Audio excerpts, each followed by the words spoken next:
बच्चों,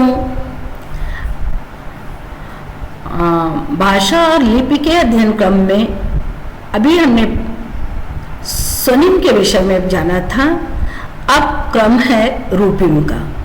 आइए विचार करते हैं रूपिम की अवधारणा का क्या है और इसके भेद उपभेद क्या है। तो सबसे पहले हम रूपिम के विषय में बात करते हैं। रूपिम, इसे पद भी कहते हैं, पदग्राम भी कहते हैं, रूपकग्राम भी कहते हैं। जिस प्रकार से स्वन की प्रक्रिया जो है वो भाषा की प्राथमिक इकाई है, आधारभूत इकाई है, उसी प्रकार रूप प्रक्रिया की आधारभूत इकाई है रूपिम। रूपिम वाक्य रचना और अर्थ अभिव्यक्ति की सहायक इकाई है। स्वनिम भाषा की अर्थहीन इकाई है, किंतु इसमें अर्थभेदक क्षमता होती है। रूपिम लघुतम अर्थवान इकाई है। रूपिम अर्थिम का पर्याय नहीं है, परंतु जैसे एक परमेश्वर अर्थिम है, इसमें परमेश्वर और ईश्वर दो रूपिम है।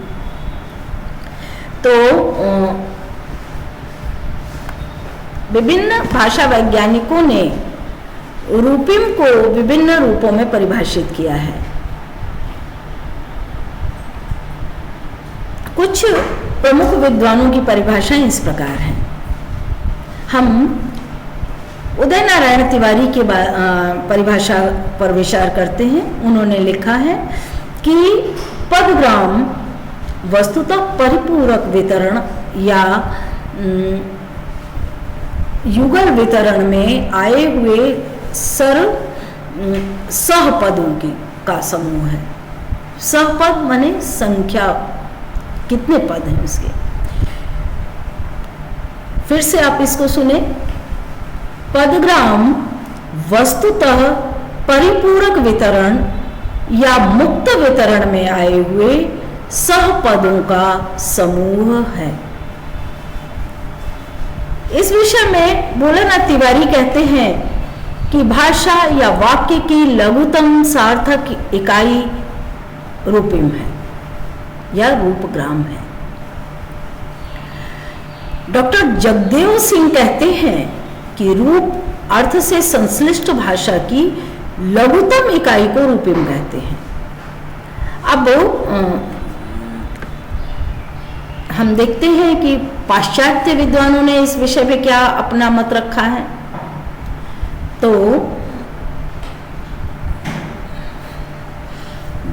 ब्लॉक के अनुसार रूपिम भाषिक रूप, चाहे वो मुक्त हो या आबद्ध हो, जिसे अल्पतम या न्यूनतम अर्थयुक्त रूप में खंडित न किया जा सके, वो रूपिम होता है। ग्लीसन का विचार है रूपिम न्यूनतम उपयुक्त व्याकरणिक अर्थवान रूप है। देखिए, आपको सारी चीजों का इन्होंने विवरण दिया है। न्यूनतम उपयुक्त व्याकरणिक और अर्थवान। तो हम रूपिम के स्वरूप पर विचार करते हैं। रूपिम का स्वरूप उसकी अर्थभेदक संरचना के आधार पर निर्धारित होता है। आप इसको नोट कर लेंगे। जो मूल आधार है इस चिंतन का वो है कि यह संरचना अर्थभेदक है, अर्थात अर्थ में परिवर्तन कर देती है। प्रत्येक भाषा में रूपिम की व्यवस्था उसकी अर्थ प्रगति के आधार पर होती है। इसलिए भिन्न भिन्न भाषाओं में रूपिम की भिन्नता होना वो स्वाभाविक है। मानक हिंदी में प्रयुक्त पढ़वाऊंगा शब्द, इस पर विचार करते हैं। यह लघुतम अर्थवान इकाई दृष्टिगोचर होती है। पढ़ धातु है रूपिम और वा प्रेरणादायक रूपिम, उत्तम पुरुष एक वचन सूचक रूपिम, ग भविष्यत काल सूचक रूपिम, आ रूपिम पुल्लिंग सूचक रूपिम। एक बार फिर से समझ लीजिए। एक शब्द है आपके पास पढ़वाऊंगा। अब हम इसका विचार करते हैं रूपिम और वाक्य विज्ञान के अनुसार। तो इसमें जो पढ़ है वो धातु है, वा प्रेरणार्थक, उत्तम पुरुष एक वचन इसकी सूचना देता है, ग भविष्य काल की सूचना देता है और आ वो पुल्लिंग सूचक रूपिम है। इस प्रकार पढ़वाऊंगा इस शब्द में 5 रूपिमों का अस्तित्व प्रकट होता है। इन्हीं रूपिमों के माध्यम से अन्य शब्दों की संरचना भी होती है। यथा पढ़ से ही पढ़ना बनता है, पढ़ा बनता है, पढ़ता आदि बनता है। वा चलवाता, मरवाता, लिखवाएगा आदि। फिर से मिलवाऊं, पढ़ाऊं, आऊं आदि। ग से जाएगी, आएगी, हंसेगी, दौड़ाएगा आदि। आ पढ़ता, पढ़ा, पढ़ेगा आदि। इन अर्थपूर्ण खंडों के विवेचन से यह तथ्य सुस्पष्ट होता है कि रूपिम विवेचन के लघुतम खंडों में अर्थ सुरक्षित होना अनिवार्य है और खंडों में अन्य शब्द रचना की शक्ति होती है। फूलों की सुंदरता किसका मन हर नहीं लेती। अब हम थोड़ा बड़े वाक्य का विश्लेषण करते हैं। फूल और फूलों माने बहुवचन का प्रत्यय है ऊ की, ये स्पष्ट है, कारण प्रत्यय है। और सुंदर, सुंदर में ता जो है भाववाचक प्रत्यय है। किस का ये कारक प्रत्यय है। मन हर, नहीं लेती तो लेती स्त्रीलिंग का प्रत्यय है। उक्त वाक्य में रूपमों की संख्या 12 है। रूपिम की संरचना एक अथवा एक से अधिक स्वनिम के आधार पर होती है तथा तू आ वाक्य में तू और आ 2 रूपिम है। तू की संरचना त और ऊ से हुई है और आ की संरचना एक स्वनिम आधारित रूपिम है। रूपिम में विभिन्न स्वनिमों का प्रयोग पूर्ण व्यवस्थित रूप में होता है।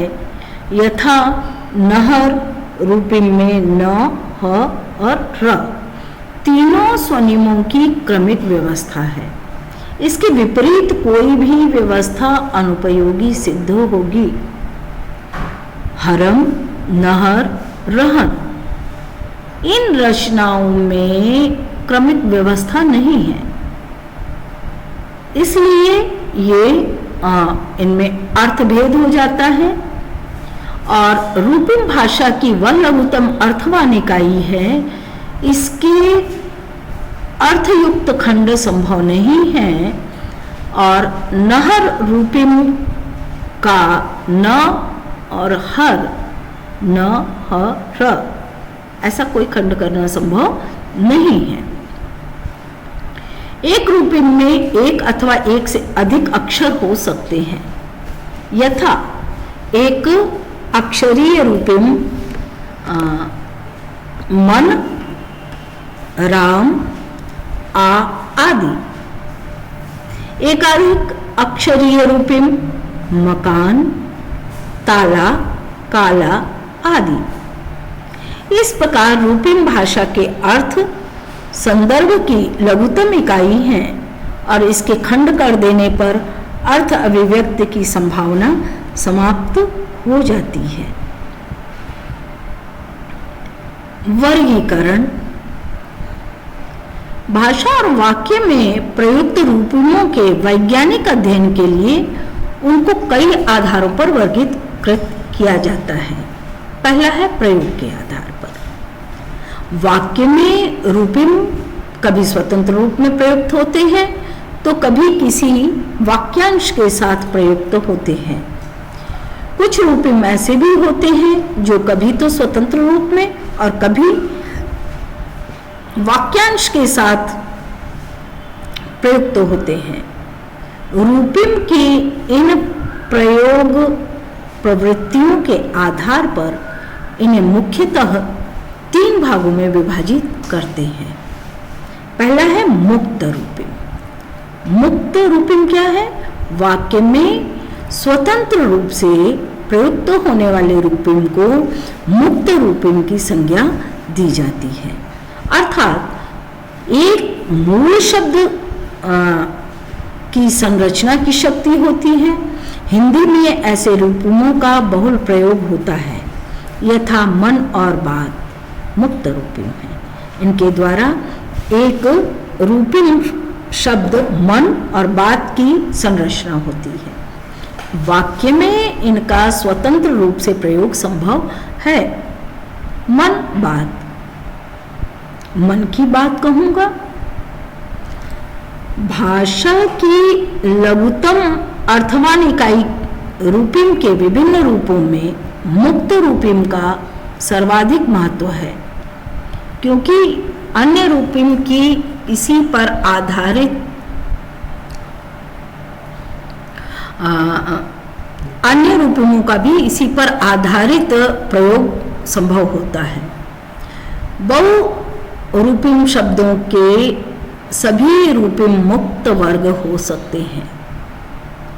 यथा डाकघर, डाकघर, जलयान, जलयान। हिंदी में मुक्त रूपिम का प्रयोग स्वतंत्र शिरोरेखा में भी होता है। शिरोरेखा आप जानते हैं जिसे हम माथा कहते हैं, हिंदी में माथा देना कहते हैं। तो इसका प्रयोग मुक्त रूपिम के रूप में भी हो सकता है। जैसे यथा राजीव घर जा रहा है, उसने कहा है। तो भाषा के अर्थ तत्व प्रायः मुक्त रूपिम होते हैं। अब दूसरा बनता है बद्ध रूपिम। ऐसे रूपिम जो शब्द में किसी अन्य रूपिम के साथ प्रयुक्त होते हैं और इन्हें बद्ध रूपिम कहते हैं। इनके सहयोग से ही भाषा प्रवाह्यमान होती है और भावाभिव्यक्ति संभव हो पाती है।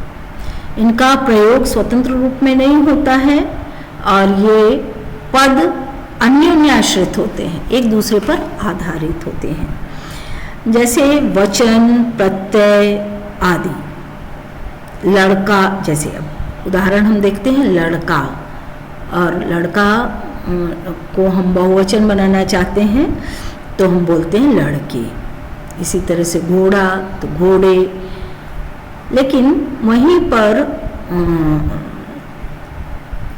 और भी परिवर्तन होते हैं। जैसे बालक में ऊ शब्द जोड़ा जाए तो बनेगा बालकों, घोड़ों। फिर इसी को जब हम स्त्रीलिंग के रूप में प्रयुक्त करना चाहते हैं तो उसके लिए अलग प्रत्यय लगता है और लड़की के